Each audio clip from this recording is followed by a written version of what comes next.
এবছর আগস্ট মাসে যে ভয়াবহ বন্যার সাক্ষী হয়েছে গোটা রাজ্য, তা সবথেকে ভয়ানক ছিল। বাদ যায়নি অমরপুর মহকুমার বিভিন্ন এলাকাও। সোমবার অমরপুর মহকুমার কাউয়ামারা ঘাট স্কুলের ছাত্রছাত্রীরা ত্রাণ সেবার কাজে এগিয়ে এসেছে। রাংকাং পঞ্চায়েতের অন্তর্গত ডালাক দাসপাড়া ও সমতল পাড়ায় প্রায় 50টি পরিবারের হাতে নিত্য প্রয়োজনীয় খাদ্য সামগ্রী ও পানীয় জলের বোতল পরিবারের হাতে তুলে দেওয়া হয়। এছাড়াও বিদ্যালয়ের যে সমস্ত দুস্থ ছাত্রছাত্রীরা রয়েছে, বন্যায় কবলিত হয়ে বই খাতা সর্বস্বান্ত হয়ে রয়েছে, সেই সমস্ত ছাত্রছাত্রীদের হাতে খাতা কলম বিতরণ করা হয়েছে। বিদ্যালয়ের ছাত্রছাত্রীরা তাদের বক্তব্যে তুলে ধরে যে ছাত্রছাত্রীরা হলো আগামী দিনের ভবিষ্যৎ। এই ছাত্র সমাজ যদি জন সেবামূলক কাজে এগিয়ে আসে, তাহলে সুন্দর একটি ভারতবর্ষ তৈরি হবে।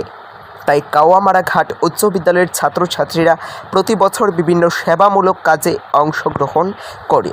তাদের উদ্দেশ্য হলো রাজ্যের প্রতিটি বিদ্যালয় যেন তাদের মতো এগিয়ে আসে। ছাত্রছাত্রীদের এই ধরনের উদ্যোগকে সকলেই সাধুবাদ জানিয়েছেন।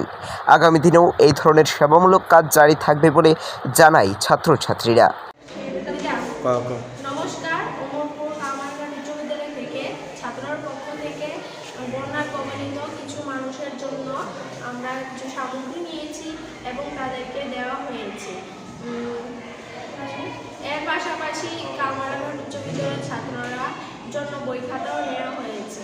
আর জায়গার নাম হলো সমতলপাড়া এবং ঘাসপাড়া।